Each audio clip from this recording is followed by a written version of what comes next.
الحمد لله رب العالمين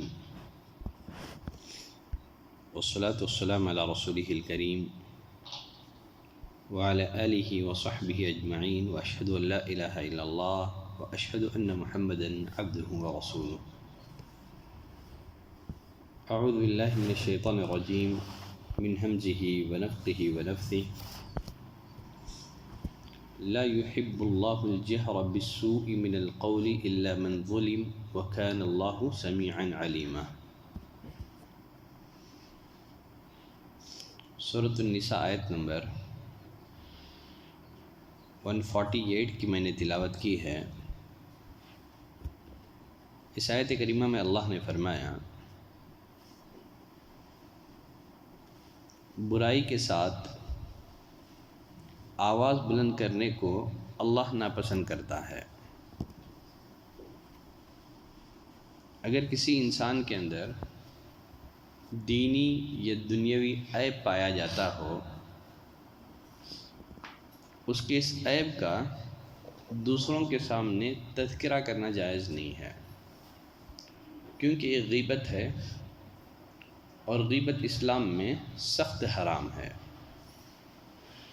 شریعت کی تعلیم یہ ہے اگر کسی انسان میں کوئی عیب پایا جاتا ہو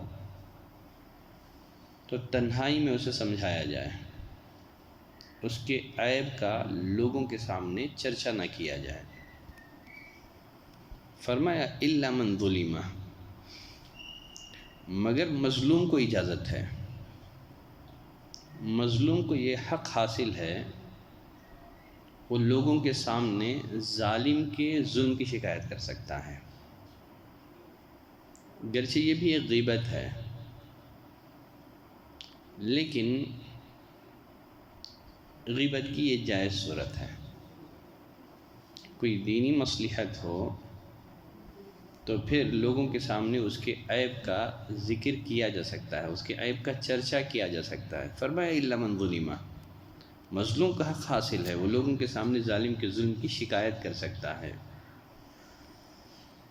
مظلوم کس کس سے شکوہ کر سکتا ہے، کن کن لوگوں کے سامنے اپنے ظلم کی شکایت کر سکتا ہے؟ ایک تو مظلوم کو یہ حق پہنچتا ہے کہ وہ اللہ کے حضور ظالم کے لیے بد دعا کرے. اسی طرح مظلوم حاکم وقت کے سامنے ظالم کے ظلم کا تذکرہ کر کے اسے فریاد رسی کر سکتا ہے. یا پھر اسی طرح سے لوگوں کے سامنے بھی ظالم کے ظلم کا ذکر کر سکتا ہے تاکہ لوگ ظالم کو ظلم سے روکیں یا کم از کم لوگ اس کے ظلم سے باز رہیں. ایک شخص نے نبی کریم صلی اللہ علیہ وسلم سے اپنے پڑوسی کی شکایت کی، اپنے ہمسائے کی زیادتیوں کی شکایت کی. نبی کریم صلی اللہ علیہ وسلم نے مشورہ دیا کہ اپنا سامان نکال کر باہر راستے میں رکھ دو. چنانچہ اس نے نبی کریم صلی اللہ علیہ وسلم کے مشوروں پر عمل کرتے ہوئے ایسے ہی کیا، گھر کا سامان نکال کر باہر راستے پر رکھ دیا. جو بھی گزرتا صورتحال دریافت کرتا وہ لوگوں کے سامنے اپنے ہمسائے کے ظلم کا تذکرہ کرتا. چنانچہ ہر راہگیر اس پر سخت لعنت کرتا، برا بھلا کہتا. ہمسائے نے یہ دیکھ کر، پڑوسی نے یہ دیکھ کر معذرت کر لی اور آئندہ تکلیف نہ پہنچانے کا وعدہ کر لیا. اس آیت کریمہ کی تفسیر میں مفسرین نے لکھا ہے حدیث کے راویوں پر جرح کرنا یہ بھی جائز ہے. ہم سب جانتے ہیں حدیث دو حصوں پر مشتمل ہوتی ہے، ایک ہے سند اور ایک ہے متن. کسی بھی حدیث کو سند کے بغیر قبول نہیں کیا جا سکتا. الاسناد من الدین، لولا الاسناد لقال من شاء ما شاء. اگر یہ چین کا سلسلہ نہ ہوتا، سند کا سسٹم نہ ہوتا تو ہر کوئی اپنی بات کو نبی کریم صلی اللہ علیہ وسلم کی طرف گھڑ کر منسوب کر دیتا.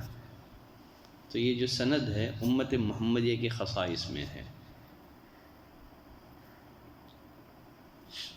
سند کا فائدہ یہ ہے کہ محدثین نے سند میں موجودہ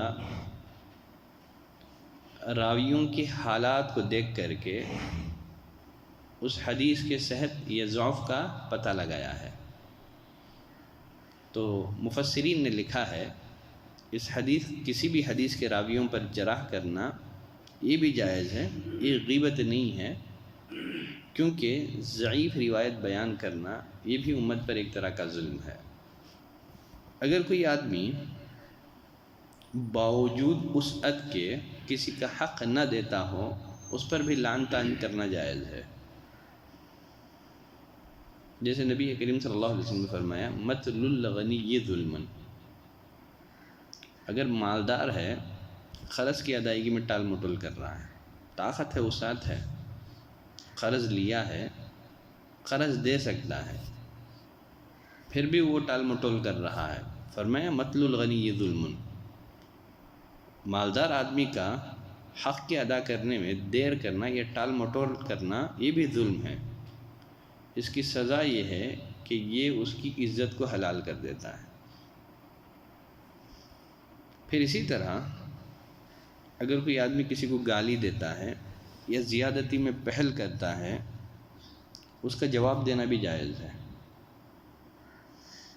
جیسے ایک حدیث میں صحیح مسلم کی روایت ہے، نبی کریم صلی اللہ علیہ وسلم نے فرمایا آپس میں گالی گلوچ کرنے والے جو کچھ بھی کہیں سب گناہ اس پر ہے جس نے پہل کی تھی.